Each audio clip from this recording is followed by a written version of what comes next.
मित्रों, हमारा प्यारा देश किस हालत में है? एक जमाने की सोने की चिड़िया आज भ्रष्टाचार, जातिवाद और आतंकवाद का शिकार बन चुका है। अराजकता की ओर तेजी से बढ़ते हमारे देश के लिए क्या कोई उपाय नहीं है? हाँ, एक कारगर उपाय जरूर है। एक आम भारतीय के नाते हम इसे एक एनालॉजी के माध्यम से आपके सामने रखते हैं। समझ लीजिए, हमारी अर्थव्यवस्था एक बहुमंजिली इमारत है। छत पर पानी की टंकी यानी कि सरकारी खजाना है। इस टंकी से प्राथमिकता के अनुसार पूरी इमारत को पानी का सप्लाई होता है। लेकिन ये क्या, यहां टंकी में पर्याप्त मात्रा में पानी है ही नहीं। ऐसा क्यों? नीचे वाली हौद में तो पानी है, पानी उठाने वाले पंप भी चल रहे हैं, फिर भी ऊपर वाली टंकी में पर्याप्त मात्रा में पानी क्यों नहीं आ रहा है? अरे, ये पानी उठाने वाली नलियों से बड़ी मात्रा में पानी बाहर फिसल रहा है, क्योंकि ये सभी नलियां पुरानी हो गई हैं, सड़ी हुई हैं, फटी पड़ी हैं।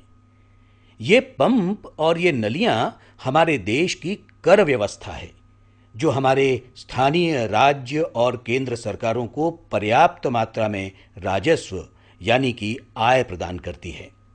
इस लीकेज से यानी कि कर चोरी की वजह से कानूनी अर्थव्यवस्था के बजाय समांतर अर्थव्यवस्था ही मजबूत हो रही है, और ये शासन व्यवस्था के आय के पक्ष की बड़ी गंभीर त्रुटि बन चुकी है।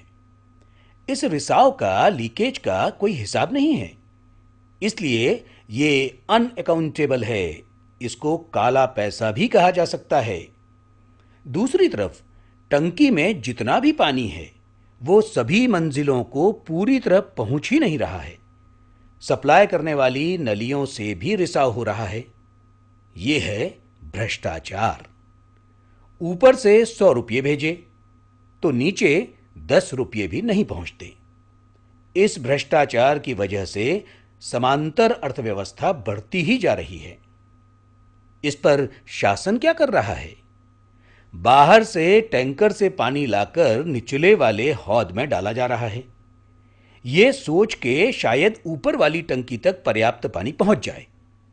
मजे की बात यह है कि बाहर से लाया गया पानी लीकेज को और बढ़ावा दे रहा है, और हो सकता है ये 2G, कोयला गेट इत्यादि की जननी हो। अब देखिए, समांतर अर्थव्यवस्था किस तरह से भूमिगत अर्थव्यवस्था में बदलकर भ्रष्ट राजनीति, प्रशासन और उद्योग जगत को बढ़ावा दे रही है। दुर्भाग्य से मेरे प्यारे देश का 60-70% आम आदमी पानी के लिए इस भूमिगत अर्थव्यवस्था के आखिरी छोर पर खड़ा है, जिसे ऊपर वाली टंकी से कानूनी अर्थव्यवस्था से पानी मिल ही नहीं रहा। आगे मामला और भी संगीन है।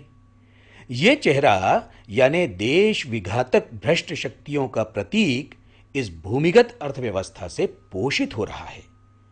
आज ये इतना पुष्ट हो गया है कि हमारे देश की सार्वभौमिकता को खुली चुनौती दे रहा है।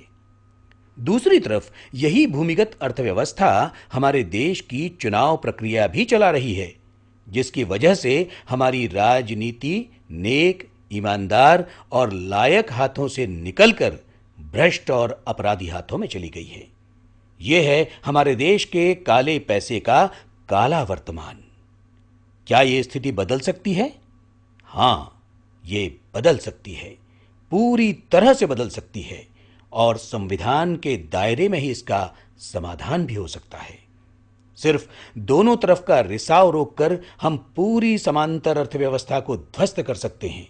परिणामतः भ्रष्टाचार, आतंकवाद और जातिवाद जैसी मूलभूत समस्याओं का पूरी तरह से निराकरण हो सकता है। क्या हो सकती है ऐसी जादू की छड़ी जो हर रिसाव को रोक सकती है? हां, वो जादू की छड़ी है अर्थ क्रांति प्रस्ताव।